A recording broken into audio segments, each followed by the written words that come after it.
convite fatal. A vila surgia entre colinas suaves da Toscana como uma lembrança esquecida de outra época. Muros de pedra antiga, janelas altas arqueadas e um portão de ferro trabalhado que rangia ao se abrir, como se protestasse contra visitantes indesejados. Naquela noite de 31 de dezembro, uma névoa baixa cobria os vinhedos ao redor, abafando os sons e tornando o mundo exterior distante, quase irreal. Sofia Ritt observava tudo pela janela do carro enquanto subia a estrada sinuosa. Psicóloga forense de renome em Milão, estava acostumada a cenas muito mais sombrias do que aquela paisagem bucólica. Ainda assim, sentia um incômodo persistente desde que aceitara o convite anônimo. Um envelope creme, sem remetente, apenas uma frase escrita à mão. Na noite de Ano Novo, a verdade finalmente será revelada. Nenhuma explicação, nenhum nome. Apenas o endereço da vila e a promessa de que aquele segredo mudaria sua vida. Quando chegou, já havia outros 6 convidados, todos estranhos entre si, ou assim aparentavam. Havia Alessandro Bianchi, marchand de arte romano, elegante demais para alguém que dizia estar ali por engano. Claire Duval, restauradora francesa de pinturas renascentistas, com olhos atentos que pareciam analisar cada detalhe da casa. Marco Conte, advogado especializado em patrimônio cultural, excessivamente nervoso. Helena Weiss, herdeira alemã de uma antiga coleção privada, fria como mármore. Luca Ferretti, jornalista investigativo, curioso em excesso. E Giulia Moretti, ex-estudante de artes, agora guia turística, cuja presença parecia a mais improvável de todas. O anfitrião ainda não havia aparecido. O jantar foi servido em uma sala ampla, com teto alto e afrescos parcialmente restaurados. Uma longa mesa de madeira escura reunia os 7 convidados, iluminada por velas que projetavam sombras inquietas nas paredes. Estranho, comentou Luca girando o vinho na taça. Nenhum de nós sabe quem nos convidou. Ou por quê? Completou Sofia, observando os rostos ao redor. A conversa era educada, mas carregada de tensão. Pequenos silêncios se estendiam além do confortável. Quando o relógio antigo da sala marcou 11 horas, um homem finalmente surgiu. Alto, magro, cabelos grisalhos cuidadosamente penteados. Vestia um terno antiquado, como se tivesse saído de um retrato antigo. Senhores e senhoras, disse com voz suave. Permitam-me apresentar-me. Meu nome é Vittorio De Luca. Sofia sentiu um frio imediato no estômago. O nome não lhe era estranho. Reuni todos vocês aqui, continuou Vittorio, porque compartilham algo em comum. Um evento ocorrido há 15 anos, uma obra de arte roubada e uma mentira sustentada por tempo demais. O silêncio que se seguiu foi pesado. Isso é algum tipo de brincadeira? Perguntou Marco, tenso. Vittorio sorriu. Não. Esta noite, antes que o novo ano comece, revelarei quem entre vocês é o verdadeiro ladrão. Alguns convidados empalideceram. Outros desviaram o olhar. Sofia percebeu algo crucial naquele instante. Todos sabiam exatamente do que ele estava falando. Pouco depois da meia-noite, Vittorio se retirou para o porão, dizendo que precisava buscar provas definitivas. Minutos se passaram, depois mais alguns. Quando Luca decidiu descer para procurá-lo, encontrou o corpo. Vittorio De Luca estava estendido no chão de pedra do porão, o rosto arroxeado, olhos arregalados em choque eterno. Marcas profundas de estrangulamento envolviam seu pescoço. O ano novo começara com um assassinato. Enquanto a polícia local era chamada, Sofia assumiu, quase instintivamente, o papel de observadora. Algo naquele crime era excessivamente simbólico. O porão não havia sinais de luta. Nenhuma arma. Apenas um lenço de seda antigo jogado próximo ao corpo. Durante a longa madrugada, fragmentos do passado começaram a emergir. 15 anos antes, uma pintura renascentista desaparecera durante uma exposição itinerante em Florença. A Virgem das Sombras, obra perdida atribuída a um discípulo de Caravaggio. O caso jamais fora solucionado oficialmente. Sofia percebeu a ligação com precisão clínica. Alessandro havia intermediado a venda da exposição. Claire participara da restauração original. Marco cuidara dos contratos legais. Helena tentara adquirir a obra meses antes do roubo. Luca escrevera uma reportagem abafada misteriosamente. Giulia trabalhara como assistente no museu naquela época. E Vittorio De Luca, um colecionador excêntrico que nos bastidores rastreara a obra por anos. Ele sabia, murmurou Sofia, sozinha na biblioteca da vila. E alguém aqui não podia permitir que falasse. Quando a polícia chegou, isolou a casa. Nenhum suspeito externo. Nenhuma câmera funcionando naquela noite. Um crime perfeito, quase. Sofia, no entanto, encontrou algo perturbador. No bolso interno do paletó de Vitório, havia um pequeno envelope. Dentro apenas uma frase. O ladrão não agiu sozinho. Ao amanhecer, enquanto os convidados eram interrogados separadamente, Sofia teve certeza de uma coisa. O assassinato não era apenas para silenciar Vitório, mas para manter um pacto antigo. Quando a polícia anunciou que o caso seguiria sob investigação formal e que todos seriam liberados temporariamente, Sofia observou os 6 restantes reunidos no jardim da vila. Olhares se cruzavam com desconfiança, medo e algo mais. Culpa. Antes de partir, Sofia recebeu discretamente um segundo envelope, deixado em seu carro. Reconheceu imediatamente a caligrafia. Você está mais perto da verdade do que imagina. Se quiser respostas, volte. O jogo ainda não terminou. Ela levantou os olhos para a vila envolta pela névoa matinal. O ano novo mal havia começado, e o passado acabara de exigir seu preço. E Sofia sabia. O verdadeiro ladrão ainda estava ali. E o assassino, talvez também. A vila parecia diferente à luz do segundo dia do ano. Menos imponente, talvez. Ou apenas despojada da ilusão de neutralidade que havia sustentado na noite anterior. Sofia Ritt permanecera ali por escolha própria. A polícia partira ao amanhecer, levando consigo o corpo de Vitório De Luca e uma promessa vaga de retorno. Mas Sofia sabia que não voltariam a tempo. Na biblioteca, o silêncio era profundo. O bilhete ainda repousava em sua mente como uma equação incompleta. O ladrão não agiu sozinho. Vitório fora assassinado para impedir uma revelação, sim, mas também para proteger alguém, ou vários. Sofia começou pelo que sabia fazer melhor. Observar comportamentos sob pressão. Alessandro Bianchi mantinha uma postura impecável, mas falava demais, justificava-se em excesso. Seu medo não era de ser acusado de assassinato, mas de algo mais antigo vir à tona. Marco Conte evitava qualquer confronto direto, sempre recorrendo a termos jurídicos, como se pudesse transformar a verdade em um detalhe técnico. Claire Duval demonstrava um nervosismo controlado, típico de quem convive com segredos por muito tempo. Helena Weiss era a mais difícil de ler, fria, contida, mas com olhares rápidos demais quando se mencionava a pintura.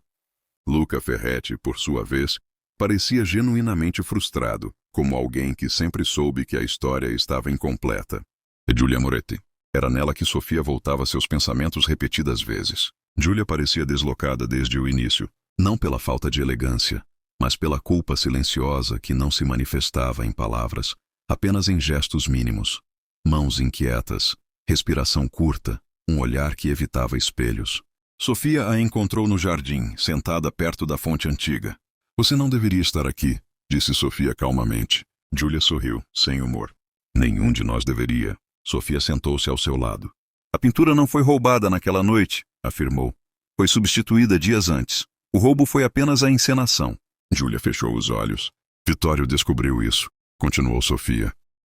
Descobriu que houve um acordo silencioso entre pessoas que jamais se encontraram oficialmente. Um pacto. Giulia respirou fundo. Eu era jovem, disse finalmente. Estagiária. Encontrei a pintura original danificada no depósito. Um rasgo quase invisível, mas irreparável. Reportei ao curador, que não reportou a ninguém. Sofia ouviu em silêncio. Alessandro providenciou um comprador para a cópia. Claire restaurou a réplica.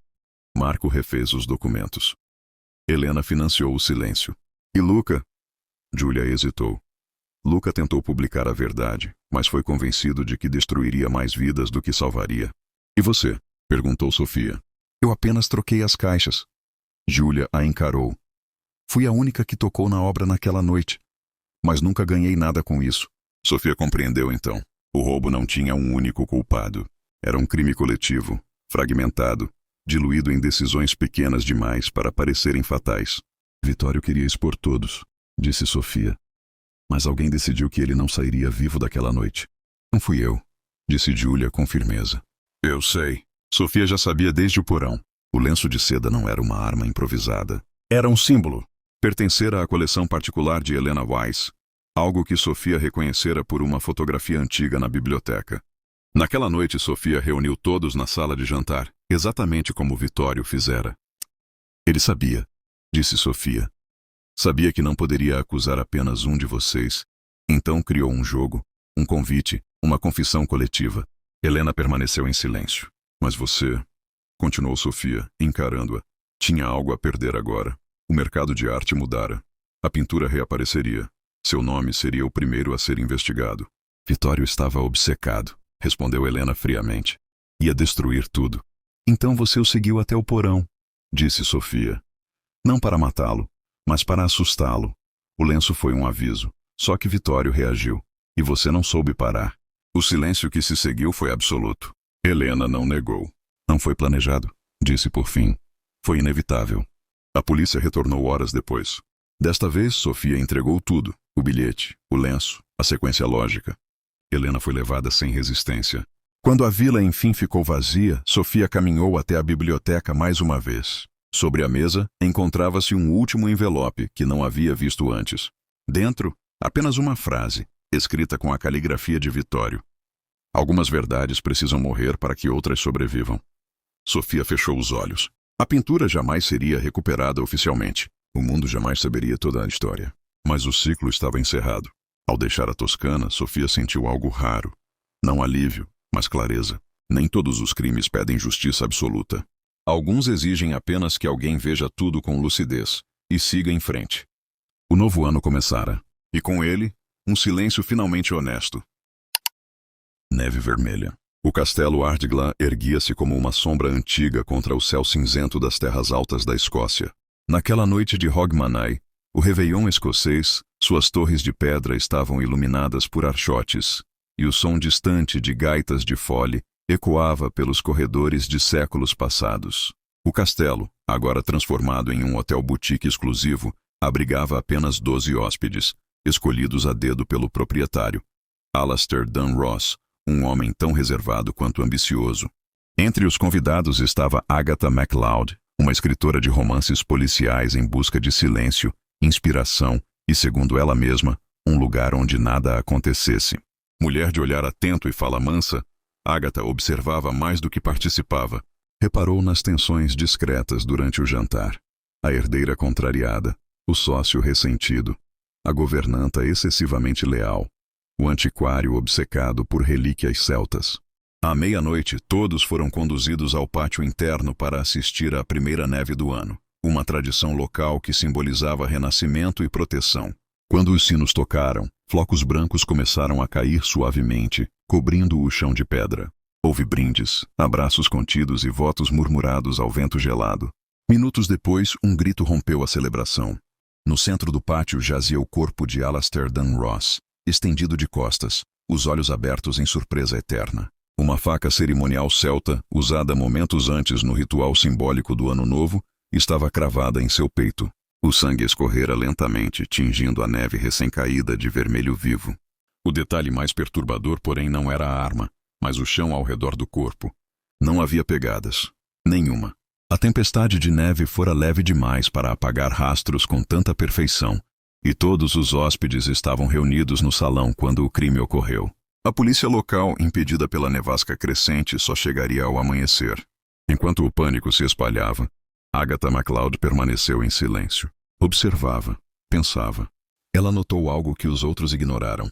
O leve desalinhamento de uma bandeira pendurada sobre o pátio, o cheiro sutil de cera derretida misturado ao frio e um detalhe quase invisível na lâmina da faca. Uma película translúcida que não era gelo. Horas depois, reunindo os hóspedes na biblioteca, Agatha expôs sua lógica com delicadeza cirúrgica. O assassino não caminhara sobre a neve. Não precisara caminhar. O crime fora cometido antes da queda da neve e o corpo mantido suspenso por um mecanismo simples, oculto nas sombras das ameias, usando cordas finas e roldanas antigas, restos de um sistema medieval ainda presente na estrutura do castelo. Quando a neve começou a cair, o corpo foi solto. Caiu sem deixar marcas humanas ao redor. Mas antes que Agatha revelasse o nome do assassino, uma vela se apagou sozinha na biblioteca. O vento uivou pelos corredores como se o castelo respirasse, e alguém sorriu na escuridão. Agatha fechou seu caderno lentamente. Nem todos os mistérios querem ser resolvidos de uma vez, murmurou. O silêncio que se seguiu às palavras de Agatha MacLeod era mais pesado do que a tempestade do lado de fora. Os hóspedes permaneciam imóveis na biblioteca, como peças mal posicionadas em um tabuleiro antigo. A lareira crepitava abaixo, lançando sombras distorcidas sobre os rostos tensos. Portanto, continuou Agatha, com voz calma. O assassino estava entre nós antes da meia-noite, observando, preparando e, acima de tudo, confiando que ninguém perceberia o óbvio.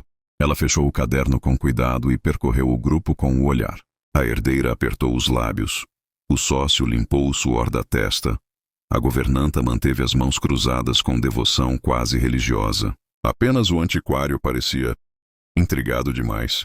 No entanto, acrescentou Agatha, há algo que ainda não se encaixa. Todos se inclinaram levemente para a frente. O mecanismo que suspendeu o corpo não foi improvisado. Ele exigia conhecimento prévio da estrutura do castelo. Não apenas de sua história, mas de suas passagens esquecidas. Nesse momento, um estalo ecoou acima deles. Um rangido longo percorreu o teto da biblioteca, seguido por um leve som metálico, como uma corda sendo tensionada ou cortada. A luz oscilou. Uma das velas se apagou sozinha. O castelo está nos ouvindo, murmurou alguém. Agatha levantou-se devagar. Não, corrigiu. O castelo está sendo usado. Ela caminhou até a janela. Do lado de fora, a neve havia encoberto completamente o pátio. Nenhum vestígio do crime permanecia visível, como se a própria noite tivesse decidido apagar seus segredos. Foi então que Agatha notou algo novo. Na neve intacta, surgia uma única mancha escura, fresca. Não sangue, óleo. O assassino não fugiu, disse ela, quase para si mesma. Ainda está aqui, ajustando algo que não deveria. Antes que pudesse se virar e dizer mais, um sino antigo começou a tocar em algum ponto profundo do castelo. Não marcava horas, não fazia parte de nenhuma tradição conhecida. Os hóspedes se entreolharam assustados. Agatha respirou fundo, sentindo pela primeira vez em anos, não apenas curiosidade, mas urgência.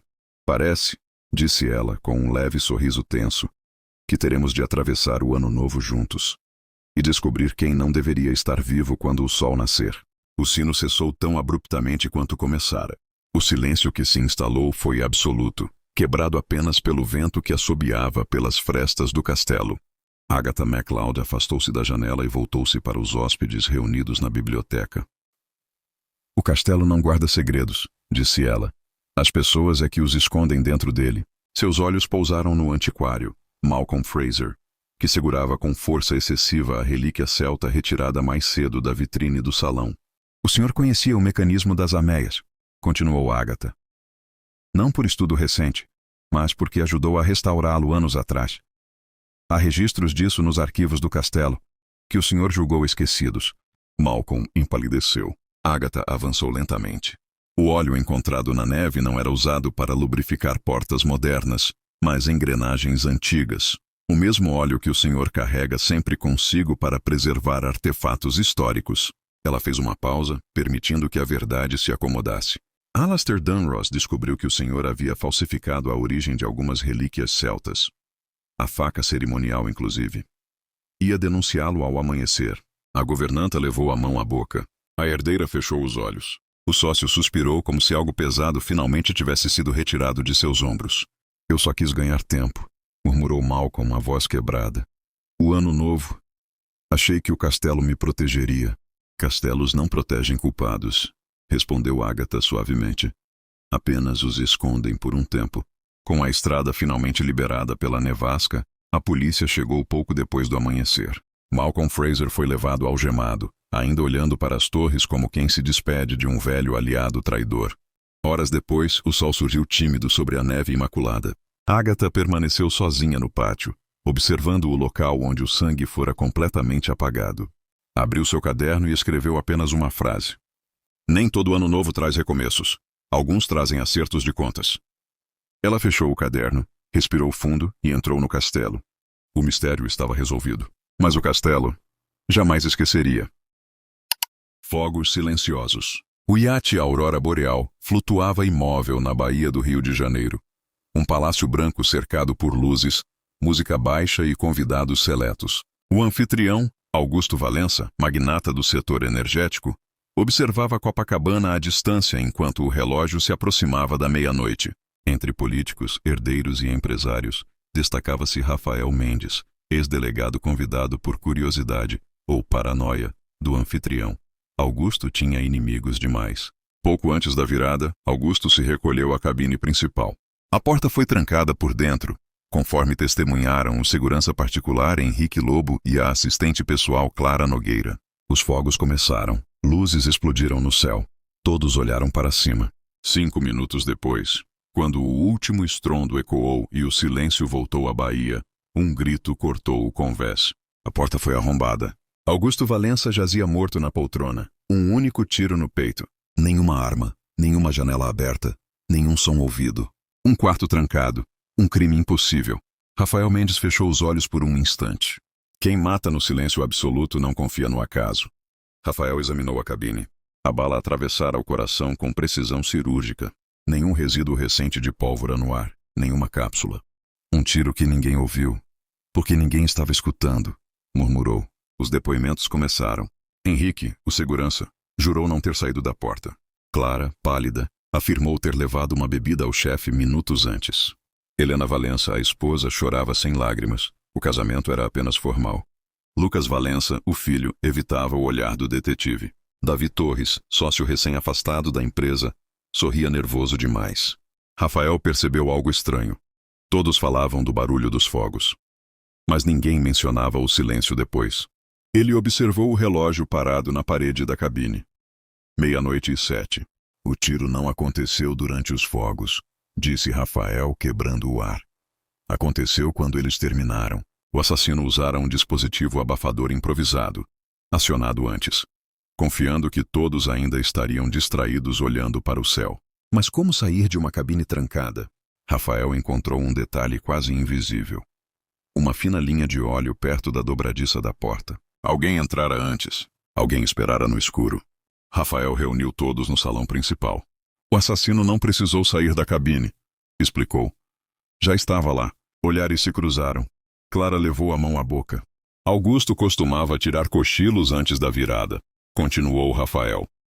Alguém entrou com uma bandeja, usou uma desculpa banal e ficou escondido no banheiro da cabine. Clara começou a tremer. O tiro foi dado minutos após os fogos, com um silenciador artesanal. A porta permaneceu trancada.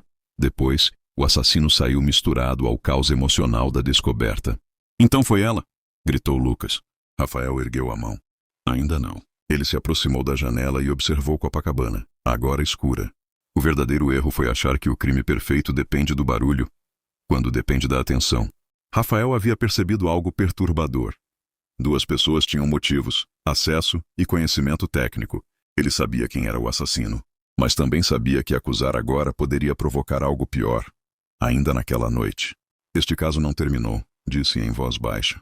Apenas começou. Do lado de fora, o mar permaneceu estranhamente calmo. O iate permanecia ancorado, mas a sensação era de deriva. O clima entre os convidados tornara-se pesado, quase irrespirável.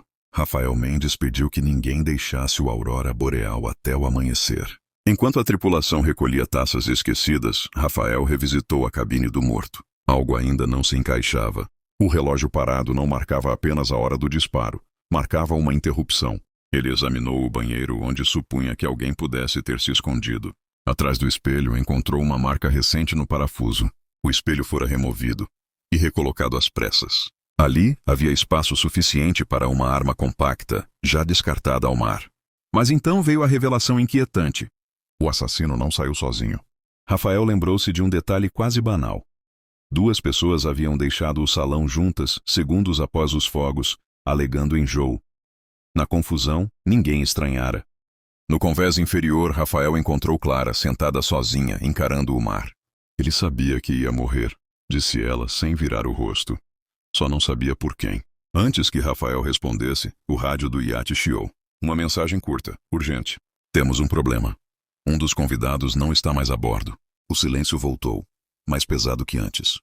A ausência foi confirmada minutos depois. Davi Torres, o ex-sócio afastado, havia desaparecido. Nenhum corpo, nenhum pedido de socorro. Apenas seu paletó dobrado sobre uma espreguiçadeira. Rafael sentiu o estômago revirar. O crime agora tinha camadas. Davi era suspeito, mas também podia ser cúmplice. Ou testemunha demais. Se ele caiu, alguém empurrou, disse Rafael. Se pulou, estava fugindo. Mas se desapareceu, então o jogo ainda está em andamento. O detetive reuniu os restantes. Augusto Valença estava prestes a expor algo, afirmou. Algo que ligava pelo menos 2 pessoas neste iate. O assassinato foi apenas a primeira jogada. Lucas empalideceu. Helena apertou o copo com força excessiva. Clara não chorava mais. Rafael caminhou até a popa e observou o mar escuro. Pensou nos fogos, no céu cheio de luz, e em como todos haviam sido treinados a olhar para cima, nunca para os lados. No fundo ele já sabia. O verdadeiro culpado ainda estava ali, e talvez estivesse disposto a matar novamente antes do amanhecer. O iate balançou suavemente, e pela primeira vez naquela noite, Rafael teve certeza de que nem todos sobreviveriam à investigação. A madrugada avançava lentamente, como se o tempo tivesse decidido observar o iate antes de seguir em frente. O desaparecimento de Davi Torres transformara o assassinato em algo mais perigoso. Agora havia movimento, estratégia e medo real. Rafael Mendes ordenou que a tripulação fizesse uma varredura completa. Nenhum bote havia sido usado, nenhuma câmera registrara a queda ao mar. O aurora boreal permanecera isolado como uma ilha flutuante. E tudo o que acontecera ali permanecera ali. Rafael analisava os convidados não como indivíduos, mas como reações. O pânico raramente era honesto. A contenção, quase sempre, era. Lucas Valença bebia sem parar. Helena mantinha a postura impecável, como se estivesse num evento corporativo. Clara observava tudo com atenção excessiva, como quem tenta prever o próximo passo do tabuleiro. Seu pai ia anunciar algo hoje? Perguntou Rafael a Lucas quase casualmente. Lucas hesitou 1 segundo a mais do que o aceitável. Ele falava demais quando bebia. Rafael anotou mentalmente. Segredos anunciados nunca são espontâneos. O cofre da cabine principal foi aberto com a senha correta. Rafael não se surpreendeu ao perceber que não havia dinheiro algum, apenas documentos, contratos antigos, transferências mascaradas e uma lista curta de nomes, todos ali presentes. Augusto Valença estava prestes a expor um esquema que beneficiara sua empresa por anos. Um acordo silencioso entre sócios, familiares e intermediários políticos. O tipo de revelação que não destrói apenas reputações, mas dinastias inteiras. No rodapé da última página, uma frase escrita à mão. À meia-noite tudo termina. Rafael fechou o cofre com cuidado. O crime deixava de ser pessoal. Tornara-se necessário. Quando saiu da cabine, encontrou Helena parada no corredor, como se soubesse exatamente onde ele estaria. Meu marido gostava de se sentir poderoso, disse ela. Mas esqueceu que poder não protege ninguém quando todos têm algo a perder. Ela sorriu. Não era um sorriso de culpa, era de cálculo. Pouco antes das 3 da manhã, um dos marinheiros foi encontrado chorando no convés inferior. Disse ter visto algo que não fazia sentido. Ele afirmava ter visto Davi Torres discutindo com alguém perto da casa de máquinas. Alguém que não fazia parte da lista de convidados. Uma silhueta conhecida, mas fora de lugar. Rafael entendeu imediatamente. Há alguém aqui que não deveria estar, murmurou. A tripulação foi reunida. Um nome surgiu, hesitante. Miguel, técnico contratado de última hora para ajustes no sistema elétrico do iate. Oficialmente deixara o barco antes da festa. Oficialmente. Miguel foi encontrado escondido no compartimento de manutenção, sujo de graxa, mãos trêmulas. Eu só estava fazendo o que me mandaram, repetia. Quem mandou? Perguntou Rafael. Miguel olhou em direção ao salão. Não para Lucas, não para Helena. Olhou para Clara. Clara Nogueira respirou fundo antes de falar. Não chorou, não negou. Augusto não confiava em ninguém, disse. Por isso confiava em mim. Ela sabia dos contratos. Sabia da denúncia que seria feita após a virada do ano. E sabia que Davi descobrira tudo horas antes do assassinato. Ele queria fugir, continuou Clara. Disse que tinha provas suficientes para derrubar todos nós. Rafael percebeu a falha na narrativa. Todos nós. O silêncio foi a resposta. Clara não puxara o gatilho. Rafael tinha certeza disso agora. Mas havia sido a arquiteta do momento. O assassinato fora uma engrenagem. E ela construíra o relógio. Ainda faltava saber quem executara. Ao amanhecer, a maré mudou. Um chamado pelo rádio interrompeu o silêncio pesado. Algo fora encontrado próximo à lateral do iate. O corpo de Davi Torres emergira parcialmente, preso às defensas. Não havia marcas de queda acidental, mas também não havia ferimentos evidentes. Rafael observou o rosto inchado, os olhos semicerrados. Davi não fora empurrado. Fora jogado já morto. O assassinato de Augusto não fora o único daquela noite.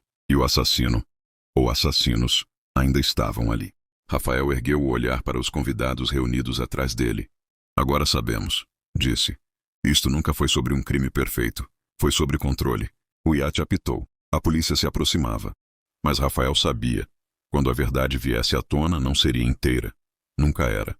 Alguns fogos silenciam para sempre. Outros apenas aguardam a próxima noite. O amanhecer trouxe a polícia, mas não trouxe respostas imediatas. Rafael Mendes observava o movimento no cais enquanto o aurora boreal era finalmente esvaziado. Sirenes, rádios e passos quebravam o silêncio que, horas antes, fora o maior aliado do crime. Rafael pediu alguns minutos a sós com todos os envolvidos antes que fossem levados para prestar depoimento formal. O que aconteceu aqui não foi um impulso, começou. Foi um plano com mais de uma mão e mais de um objetivo. Ele caminhou lentamente, como se reconstruísse mentalmente cada segundo da noite. Augusto Valença seria denunciado, não apenas por corrupção, mas por ter criado um sistema em que todos vocês se tornaram cúmplices. Ele acreditava que a ameaça da revelação o protegeria. Estava errado. Rafael voltou-se para Clara. Você arquitetou o momento. Garantiu que Augusto estivesse sozinho, cansado, distraído. Preparou o esconderijo da arma e coordenou o técnico que adulterou as luzes do corredor, criando o breve apagão que ninguém percebeu. Clara fechou os olhos. Não discutiu. Mas você não atirou, continuou Rafael. O detetive então se virou para Lucas Valença. Você estava falido, endividado, dependente de um pai que nunca o respeitou. Quando descobriu que Augusto pretendia entregá-lo junto com os demais, entendeu que só havia uma saída. Lucas respirava mal. Suas mãos tremiam. O silenciador artesanal foi ideia sua, disse Rafael. Você estudou isso meses antes, acreditando que jamais usaria. O disparo aconteceu minutos após os fogos, quando todos ainda acreditavam que o barulho continuava. Um erro comum. Confiar na memória coletiva, não na realidade. Lucas caiu de joelhos. Davi Torres viu demais. Prosseguiu Rafael, agora com voz mais baixa. Tentou chantagear Clara. Foi envenenado horas depois e lançado ao mar para parecer fuga ou acidente. O silêncio que se seguiu foi absoluto. No fim, concluiu Rafael, ninguém aqui é inocente. Alguns puxaram o gatilho. Outros abriram a porta. Outros fingiram não ver.